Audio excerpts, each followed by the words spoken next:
¿Qué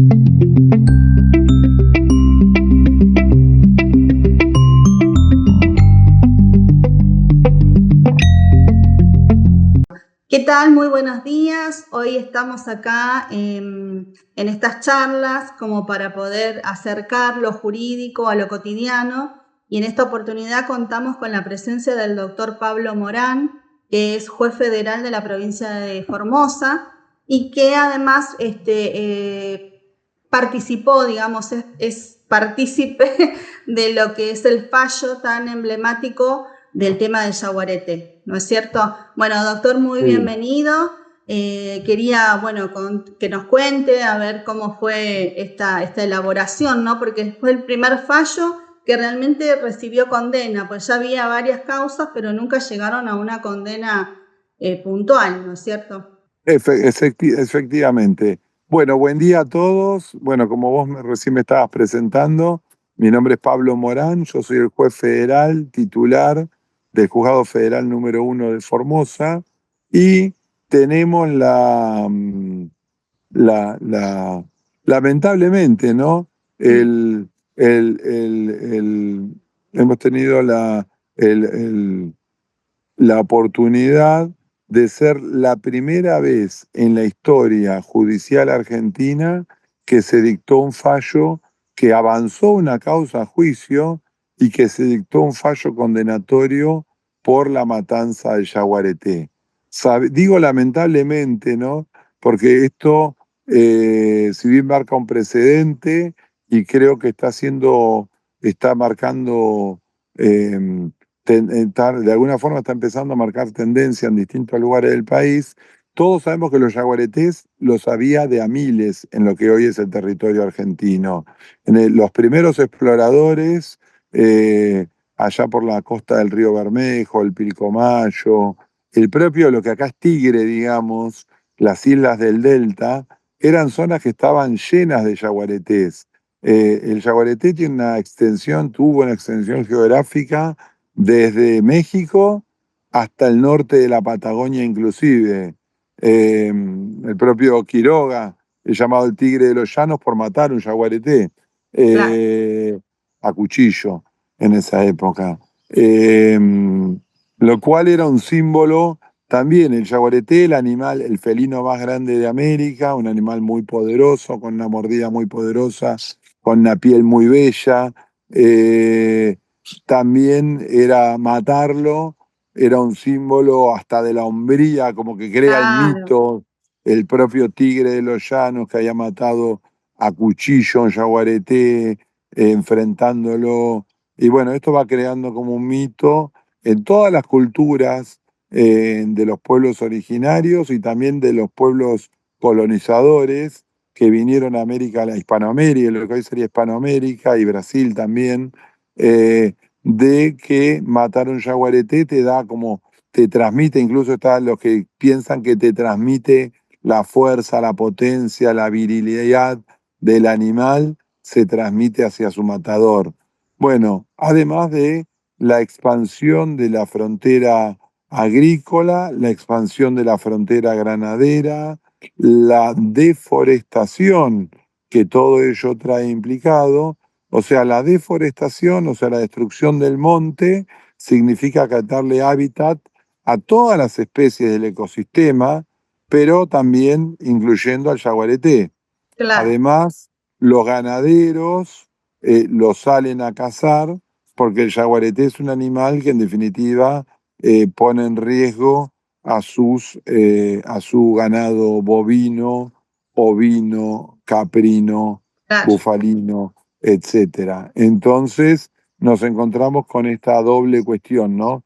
La cuestión cultural, pero que cuando no existían las armas de fuego, cuando todavía no había llegado el español trayendo arcabuces y armas de fuego, era bastante, por más que se lo busque y se lo case, no había forma de extinguirlo.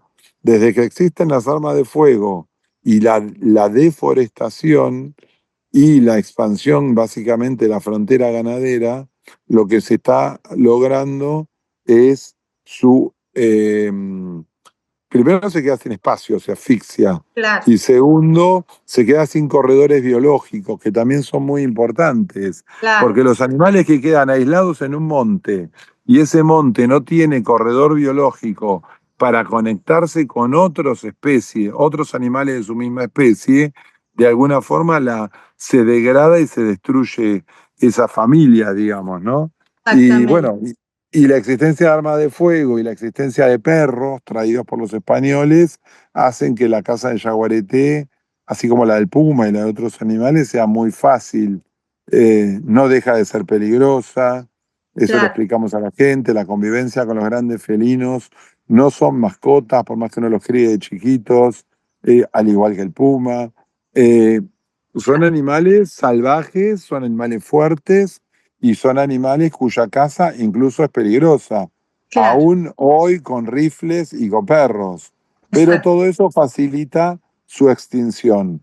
Entonces, ¿qué pasa? Miles y miles de animales fueron asesinados, destruidos acá en todo el... Bueno, Santa Fe en su momento era una gran selva, hoy es una pradera de soja. claro, Digamos, todos esos ecosistemas fueron destruidos, y los yaguaretés se fueron refugiando en el norte de nuestro país, hay en Formosa, hay en Chaco, hay en Misiones, hay en los esteros de Liberá de Corrientes, en las yungas jujeñas, en Salta, y la idea es que haya un corredor biológico que lo una con Bolivia, con Paraguay y con el sur de Brasil, que también tenemos yaguaretés. exactamente, Eh, porque de esa, como sabemos, el yaguareté es una especie migratoria, también hay muchos convenios internacionales que lo amparan, más allá de que también para la Argentina es monumento natural.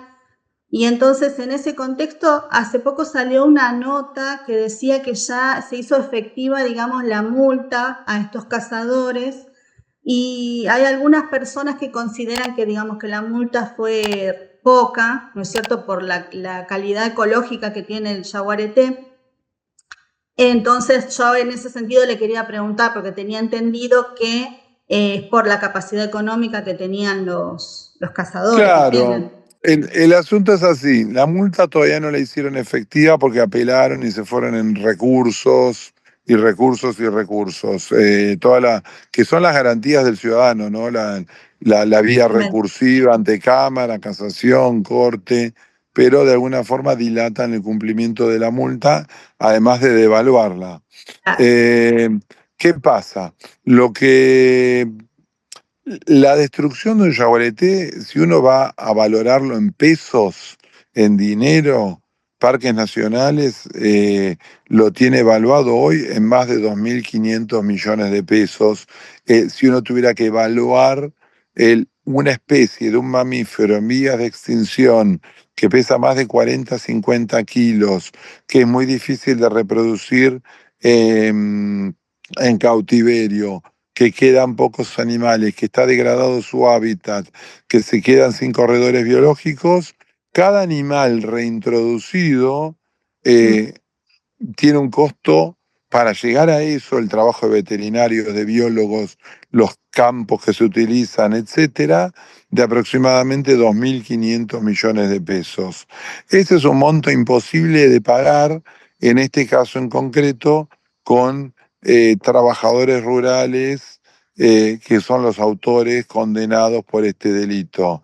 Entonces, en los términos de los artículos 40 y 41 del Código Penal, uno al mensurar la pena, yo fui el autor de esa sentencia, tiene que tener en cuenta también la posibilidad de la situación socioeconómica, cultural, concreta de esas personas. Y en el caso concreto se estableció 5 millones de pesos para cada uno de ellos. Ahora, ellos no cumplieron, están pidiendo beneficios escarcelatorios, se les han denegado diciendo que no, ni siquiera cumplieron con una de las obligaciones que tenían, habían asumido, entonces por lo menos en este momento no se le iba a dar el beneficio escarcelatorio. Ellos lo apelaron, se les denegó el recurso, se fueron en queja y la Cámara Federal de Resistencia confirmó digamos, no aceptó la queja. O sea, de Bien, alguna forma quedó firme la postura mía. O sea, para tener beneficios escarcelatorios por el tiempo transcurrido en en prisión preventiva, que después se transformó en prisión efectiva, en prisión cumplimiento de pena, necesitan, por lo menos eso es lo que se dijo en ese momento, resultaba prematuro, sin haber cumplido con las obligaciones asumidas en el momento de la sentencia, que habían consentido. claro. Así que no sabemos ahora si ellos van a recurrir ante la Corte Suprema o cuál será la vía recursiva. Lo que sí le puedo decir que es el primer caso en la historia de la Argentina y de muchos lugares, en Brasil hay algunos casos en los cuales hemos podido llegar a una sentencia de estas características, una sentencia condenatoria. Tengo otro caso, también lamentablemente en la provincia de Formosa, que fue elevado a juicio, ahora lo va a juzgar otra jueza, en los cuales se va a poder evaluar la prueba y ver si hay elementos comprobatorios como para llegar a dilucidar cuál fue la verdad de qué es lo que pasó, quién mató a ese otro yaguareté. Lamentablemente, eh, bueno, se ha recolectado pruebas, se ha elevado a juicio y ahora será cuestión de verlo. Lamentablemente en el Chaco tenemos dos casos ahora que se están investigando del año pasado. Hay un yaguareté Acaí que Sí. falleció a poco de ser liberado. Desapareció, no apareció el cuerpo, pero sí aparece su rastreador. Ellos tienen El un collar rastreador. satelital, Claro, un exactamente. collar con rastreador satelital que está en las aguas del río Bermejo y algunos meses antes había desaparecido otra hembra llamada Mimi o Mini, que también desapareció, se perdió el control, todo esto en la provincia del Chaco. Entonces estamos muy preocupados, la justicia federal de allá, yo no intervengo, Ujú. solamente en alguna subrogancia me tocó intervenir en esas causas, se han ofrecido una recompensa de 250 millones de pesos a quien aporte datos concretos para encontrar, dar con los autores o con el cuero o con las pruebas de que puedan esclarecer el caso en el caso de Acaí. Y en el Bien. caso de Mini, ahora se reabrió la investigación porque lo que parecía que podía ser simplemente una desaparición o la pérdida de rastro de un collar que haya fallado, podría darse, según algunas versiones o algunos testimonios que fueron recogiéndose, de otra persona, eh, otro yaguareté asesinado. Lo cual nos da la verdad, nos quita muchas esperanzas ver que por cada animal que es cuidado, criado, son criados en semicautiverio, en lugares muy grandes, para que estén en contacto con la naturaleza, para que no estén en contacto con el hombre, están en jaulas o en perímetros de 30 hectáreas, hasta que se los logra soltar y salen al impenetrable, después haya gente del otro lado esperándolos para cazarlos, ¿no? Eh, Lamentablemente sí, uno lee comentarios de todo tipo. Hay gente que está a favor, gente que está en contra, ganaderos, pequeños chacareros, gente de campo a la que le preocupa la presencia de los animales, como le decía, también fomentado por tradiciones culturales, por intereses económicos. Eh, Lamentablemente, la justicia federal está trabajando especialmente para poder esclarecer estos hechos, pero básicamente para poder difundir, que se sepa que es un delito, que se sepa que se puede convivir con las grandes especies de felinos respetando a la naturaleza y aparte porque es un mandato constitucional. Nuestra Constitución Nacional establece que nosotros, o sea, desde el año 1994 en la reforma, los recursos naturales, el hombre tiene que usarlos, servirse de ellos, sin comprometer a las futuras generaciones, sin comprometer al medio ambiente para futuras generaciones. Entonces queremos que nuestros hijos, nuestros nietos, sigan disfrutando de una tierra verde, un cielo limpio, animales, que no haya desaparición o reducción biológica, porque la desaparición de las especies, que ocurre año a año en todo el mundo, desaparecen cientos de especies, no queremos que pase eso acá con nuestro ecosistema latinoamericano, sudamericano.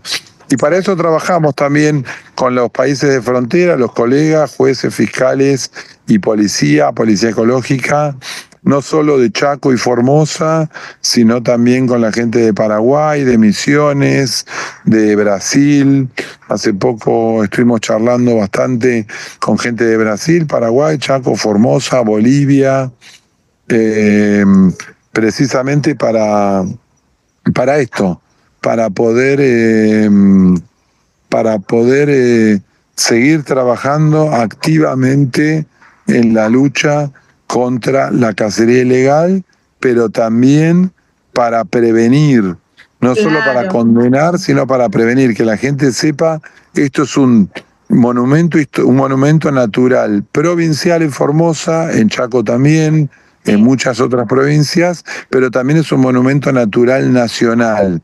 Por lo tanto, matarlo es un delito federal.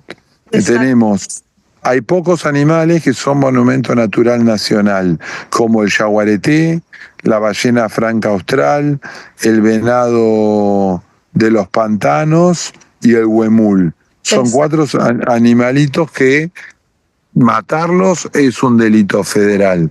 Y lo que yo le decía, esta jurisprudencia nueva nuestra, de nuestro juzgado, está siendo consultada y está siendo utilizada en distintos lugares y ya la están invocando para lograr condenar a cazadores de distintos lugares del país. Por ejemplo, en parques nacionales del interior de la Patagonia, por matanza de guanacos, que si bien no es un animal con protección federal, si ocurre dentro de un parque nacional sí tiene protección federal. Bueno, todas esas cuestiones que hacen que a uno por lo menos le dan la satisfacción de saber que se están utilizando y estamos despertando conciencia. Estuvimos hablando con jueces que tienen jurisdicciones en parques nacionales importantes, en la Patagonia, por ejemplo, para poder trabajar compartiéndonos jurisprudencia, compartiéndonos casos, para poder, imagínense esto que está pasando, los incendios forestales en Chubut o en toda la Patagonia, destruyen el medio ambiente, ¿no? Y destruyen no solo los bosques y las casas de los pueblos cercanos, sino también el medio ambiente donde viven miles de especies animales. Así que bueno, eso básicamente lo que estamos trabajando. En las causas que se nos elevaron a juicio como esta, se llegó a una condena siempre, y mirá, y esto fue una charla que dimos hace poco en la Universidad de El Salvador, en el Instituto de Derecho Procesal, siempre respetando las garantías procesales penales de los imputados. Ellos no son culpables hasta tanto la Fiscalía no pueda demostrar lo contrario. Hasta que la Fiscalía no me junte los elementos probatorios suficientes como para decir, este señor fue por esto. Bueno, en este caso hasta la confesión teníamos, confesión en indagatoria, pero bueno, hubo que desvirtuar una hipótesis de legítima defensa que habían dicho. Hay expertos del CONICET que son especialistas en comportamiento animal de felinos, que nos dijeron, mira, el yaguareté no ataca, a diferencia de otros animales. Un león puede atacar a un hombre, el yaguareté no ataca al hombre, salvo que se vea perseguido y encerrado. Si vos lo corres durante horas con 20 perros y con rifles o fusiles, y bueno, en algún momento el animal encerrado va a tratar de escapar para ese lado, pero no es que viene a atacar o a matar hombres, no es como un león u otros animales que posiblemente sí sean así. Esto es muy interesante porque también habla cuando se trabaja en la coexistencia, ¿no? De que la gente a veces le tiene temor porque los chicos van a la escuela y demás, eso lo he escuchado también. Pero saber que, bueno, siempre hay que tener precaución y que hay mucha gente trabajando en el tema de coexistencia y grandes felinos. ¿sí? Que nos va justamente en el marco de la educación ambiental, ¿no? Que es una ley también nacional de poder que todas las instancias de la educación empiecen a tener de estos temas. Esta charla es súper importante para que se sepa que es un delito. Y además en ese contexto, una pregunta, doctor. Parques nacionales, al ser querellante, ¿no es cierto?, a entrar en esta figura, es muy importante para el derecho, ¿no es cierto? Sí, bueno, lo bueno es que en esta causa, al igual que en otra causa que yo tramité y que ahora la elevé a juicio, se tuvo por primera vez, por eso esto es importante la parte jurídica, no solo que fue la primera sentencia condenatoria en la historia del país, sino que fue la primera vez que se admitió, o sea, yo decidí admitir como querellante a parques nacionales. Lo que en aquel momento era lo que en aquel momento, que después fue cambiado a Secretaría, el Ministerio de Medio Ambiente y Desarrollo Sustentable, parques nacionales. También se admitió como querellante a la Fiscalía de Estado de la provincia de Formosa y también a una entidad no gubernamental, la red Yaguareté, se la admitió que es civil, es particular, es privada, también se la admite como querellante en el expediente. ¿Esto qué tiene de bueno? Que más con la aplicación ahora del nuevo Código Procesal Penal Federal, cada vez se le da un rol más importante a la víctima, y ahora vamos a hablar un poco más jurídico, de fondo. La destrucción, la caza ilegal de animales protegidos es un derecho supraindividual, un derecho colectivo, un derecho difuso, en el cual normalmente no se admitían querellantes, porque el querellante es, si el vecino viene y mata a mi perro, yo soy querellante, porque digo, mataron mi perro. Si un cuatrero mata a mi vaca, el estanciero es el querellante, porque dice, señor, ese cuatrero mató mi vaca. Ahora, si viene alguien y mata a un tucán, le van a decir, ¿cuál es tu interés en ser querellante? En todo caso, deja que la justicia actúe, el fiscal representa los intereses de la sociedad. Pero lo que nosotros ahora sabemos, que matar o cazar tucanes, loros, sabemos, yo siempre lo supe, pero quería resaltarlo en este caso, y es importante decirlo, tráfico que tenemos ilegal de especies, tucanes, loros, monitos, pumitas, cazar yaguaretés, todo eso es, papagayos, por supuesto, es un delito. Si bien es colectivo, difuso, supraindividual, no hay alguien en particular que diga, es mi mono, es mi loro, es mi tucán. No es de nadie, pero es de todos. Entonces es importante que estas entidades que representan los intereses de distintos sectores de la sociedad, porque tal vez que Parques Nacionales representa ciertos intereses, Provincia de Formosa representa otros, la Fiscalía de Estado, la red Yaguareté protege, bueno, en su fin, al yaguareté y su hábitat, pero entre todos pudieron aportar información, datos, peritos, testigos, porque alguien podría decirme, si no pasó dentro de un parque nacional, ¿por qué se mete parques nacionales? Claro. ¿Por qué? Porque parques nacionales, como parte del Ministerio de Desarrollo, de Medio Ambiente y Desarrollo Sustentable, tiene el expertise como para poder aportar sus guardaparques, que son los peritos, y poder aportar muchísimo, aportar información. Imagínense que estos otros dos de Chaco fueron criados y liberados dentro de un parque nacional. O sea, haya o no ocurrido entre un parque nacional, es importante haberlos tomado como querellantes. Claro, porque para eso hay convenios entre las instituciones, por ejemplo, Rewilding en el Impenetrable con la provincia de Chaco. O sea, hay todo un trabajo que muchas veces la gente desconoce, como por ejemplo por ahí lo que se trabaja en el Plan Nacional de Conservación, que trabajamos en forma mancomunada con parques nacionales, biodiversidad de la Subsecretaría de Ambiente, y además sector civil y sector académico, que no es para nada fácil, digamos, coordinar todas esas expertices, todas esas intenciones al momento de llevar adelante, por ejemplo, una política pública, en este caso, supongamos, por coexistencia, ¿no es cierto?, por saber qué estaría faltando, cómo podemos seguir trabajando en este tema, como es una especie migratoria, bueno, el tráfico ilegal, que es un tema de por sí ya, no solamente de yaguareté, sino de todas las especies que estuvo mencionando.